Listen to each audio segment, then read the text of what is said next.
காணொலியில் நம்ம India versus Australia Border Gavaskar டிராஃபியோட 5வது மற்றும் இறுதி டெஸ்ட் மேட்சோட 3வது நாளோட முடிவுகள் நடந்த எல்லாத்தையும் நம்ம இப்ப சோதனைகள் வேதனைகள் பக்கத்துல பார்க்க போறோம். இந்த ஒரு காணொலியை கடைசி வரைக்கும் பாருங்க. அனைவருக்கும் அன்பு வணக்கம். நான் உங்கள் மதுரை குருவி. விசஸ் ஆஸ்திரேலியா பார்டர் கவாஸ்கர் டிராஃபியோட 5வது மற்றும் இறுதி டெஸ்ட் மேட்சோட 2வது நாளோட முடிவுல பார்த்தோம் அப்படின்னா இந்தியா 141 ரன்களுக்கு 6 விக்கெட் இழப்புடன் ஆஸ்திரேலியாவோட 145 ரன் முன்னிலையில இருந்தாங்க. மட்டும் இல்லாம ஜடேஜாவும் வாஷிங்டன் சுந்தரும் பார்த்தோம்னா களத்தில் நின்று இருந்தாங்கன்னு தான் சொல்லணும். இதுல வாஷிங்டன் சுந்தர் 6 ரன்களோட, ரவீந்திர ஜடேஜா 8 ரன்களோட இருந்தாங்க. இதோட இந்த 2வது நாளோட மேட்ச் முடிஞ்சிருந்தது.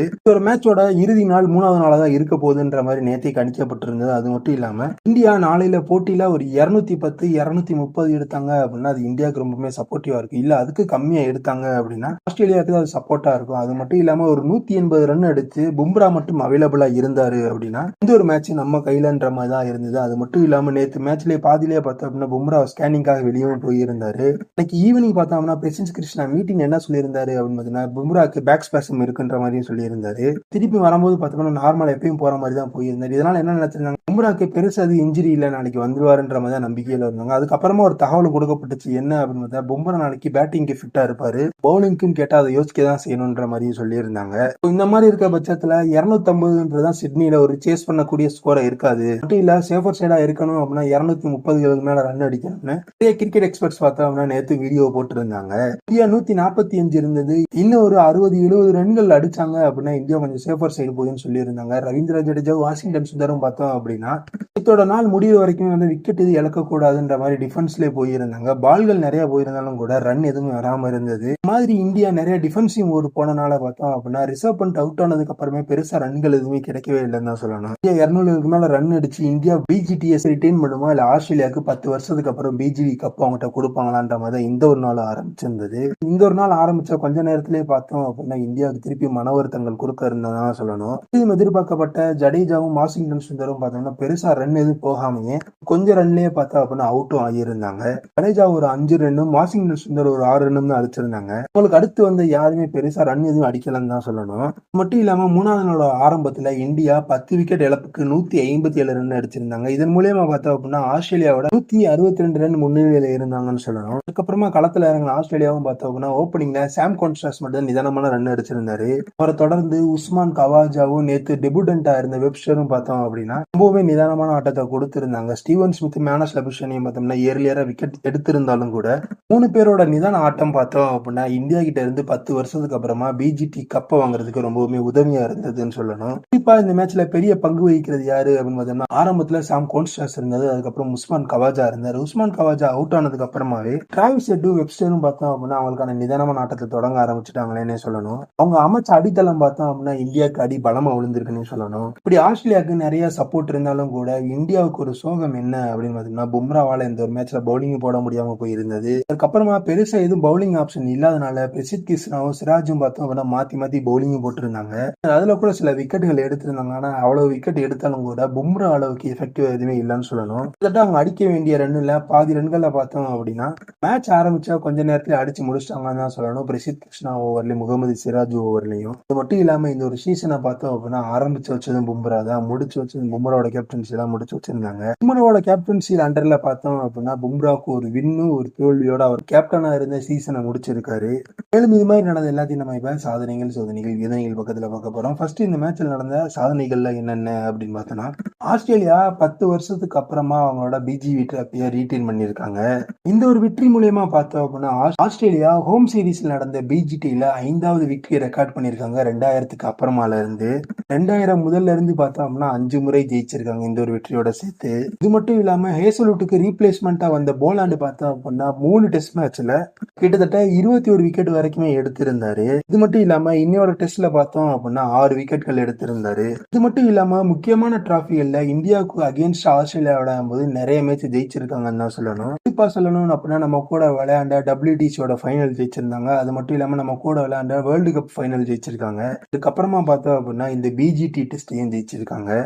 3க்குமான ஒற்றுமை என்ன அப்படின்னு பார்த்தோம்னா இது 3லயுமே ரொம்பவுமே முக்கியமான இடத்துல இருந்தது யாருன்னு பார்த்தோம்னா வேற யாரும் கிடையாது, டிராவிஸ் ஹெட் தான். இன்னைக்கும் டிராவிஸ் ஹெட் தான் பார்த்தோம் அப்படின்னா ஆஸ்திரேலியா ஜெயிக்கிறதுக்கு லீட் பண்ணி போய்கிட்டு இருந்தாருன்னு சொல்லணும். இது மட்டும் இல்லாம டிராவிஸ் ஹெட்டுக்கு துணை சேர்ந்த வெப்ஸ்டர் பார்த்தோம் அப்படின்னா ஆஸ்திரேலியாவை ரன்னை சேர்க்கறதுக்காகவும் மட்டும் இல்லாம ஹெட்டோட சேர்ந்து ஆஸ்திரேலியாவை வின்னிங் லைனுக்கு கொண்டு போறதுக்கும் ரொம்பவே உதவி இருந்தாங்கன்னு சொல்லணும்.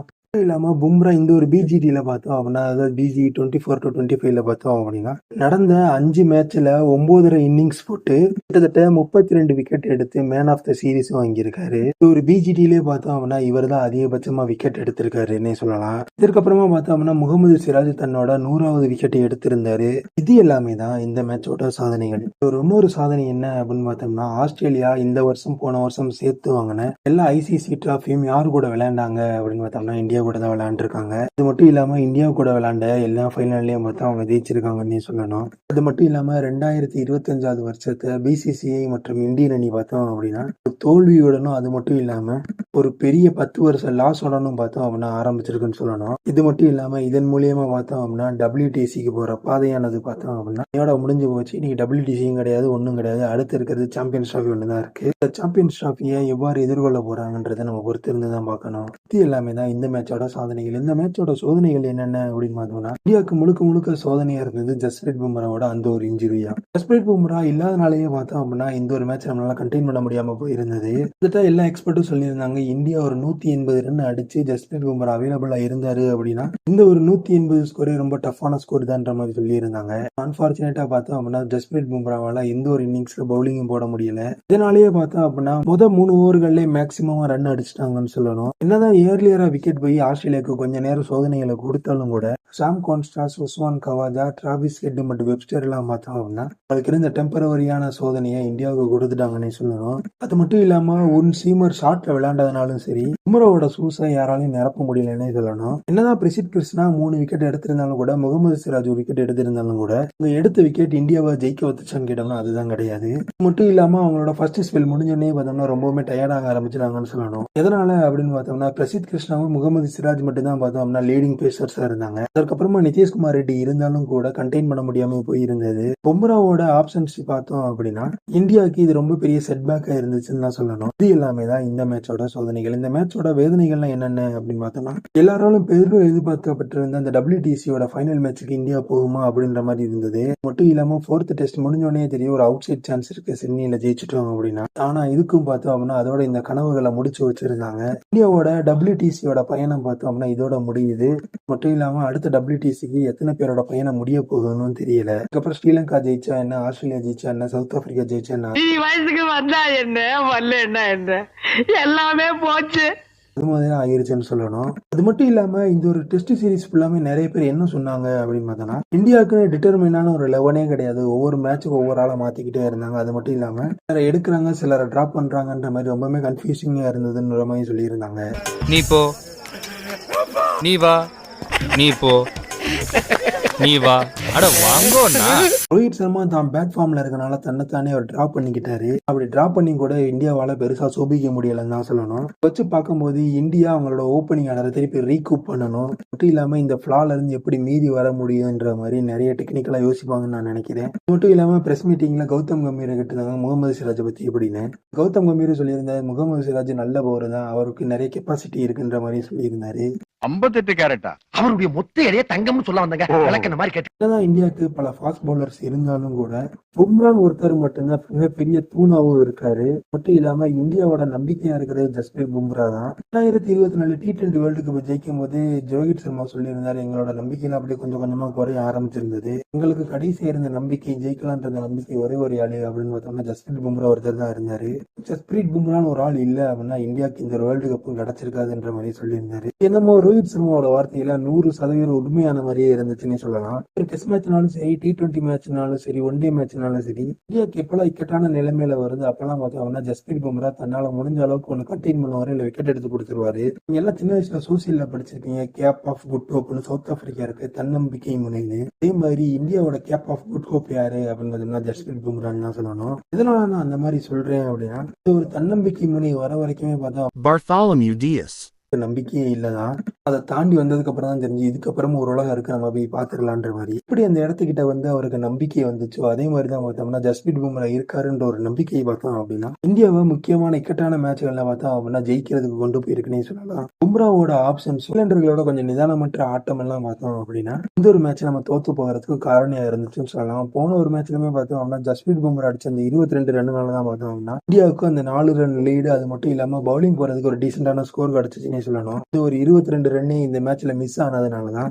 பார்டர் கவுஸ்கர் டிராஃபி ஆனது பார்த்தோம்னா 10 வருஷத்துக்கு அப்புறம் இந்தியா கிட்ட இருந்து மிஸ் ஆயிருக்கு. இது ஒரு தோல்வி மூலியமா பார்த்தோம் அப்படின்னா கௌதம் கம்பீர் சார்ஜ் எடுத்ததுக்கு அப்புறமாவே பைலாட்டர் சீரிஸ் தோத்திருக்கும், டெஸ்ட் சீரிஸ் தோத்திருக்கும், பாக்ஸிங் டே டெஸ்ட் தோத்திருக்கும். இந்த மாதிரி நிறைய தோல்வி முகங்கள் இருக்கிறதா நிறைய சோசியல் மீடியா பக்கங்களை போட்டிருந்தாலும் கூட இந்தியன் டீமோட இப்போதைய ஃபார்ம் பார்த்தோம் அப்படின்னா கொஞ்சம் கவலையா தான் இருக்குன்னு சொல்லணும். டெஸ்ட்டை பொறுத்த வரைக்கும் T20 பொறுத்த வரைக்கும் பார்த்தோம் அப்படின்னா சூரியகுமார் யாதவ் தலைமையிலான அணி பார்த்தோம்னா கிட்டத்தட்ட எப்படியாச்சும் அங்கிட்டு இங்கிட்டாச்சும் ஜெயிச்சு விடுறாங்க. லோவா இருந்தா கூட பவுலிங்கை ஈழியை போட்டு தேத்தி கொண்டு போயிடுறாங்கன்னு தான் சொல்லணும். ஒருத்தர் தான் பார்க்கணும் இதற்கப்புறம் இந்தியா எந்த மாதிரி யோசிக்க போறாங்க. இதுக்கப்புறமா இங்கிலாந்தோட ஒரு டெஸ்ட் சீரிஸ் இருக்கு.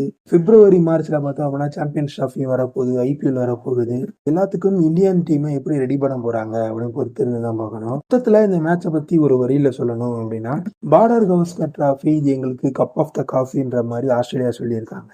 இதோட இந்த ஒரு காணொலியை முடிச்சுக்கலாம். இந்த ஒரு காணொலி பிடிச்சிருந்துச்சுன்னா லைக் பண்ணுங்க. இந்த தகவல் உங்க நண்பருக்கும் தெரியணும்னு நினைச்சா ஷேர் பண்ணுங்க. இது போன்ற சுவாரஸ்யமான கிரிக்கெட் தகவலை தெரிஞ்சுக்க மதுரை கிரிக்கெட் சேனலை சப்ஸ்கிரைப் பண்ணுங்க. மறக்காம பக்கத்தில் இருக்கக்கூடிய பெல் ஐக்கானை கிளிக் பண்ணிக்கோங்க. அப்பதான் நாங்க போற வீடியோ உடனுக்குடன் உங்களை வந்து சேரும். மேலும் இது போன்ற இன்னொரு சுவாரஸ்யமான கிரிக்கெட் தகவலுடன் உங்களை சந்திக்கிறேன். அது ஒரு எங்களுடைய விடைபெறுவது நான் உங்கள் மதுரை கிரிக்கெட்.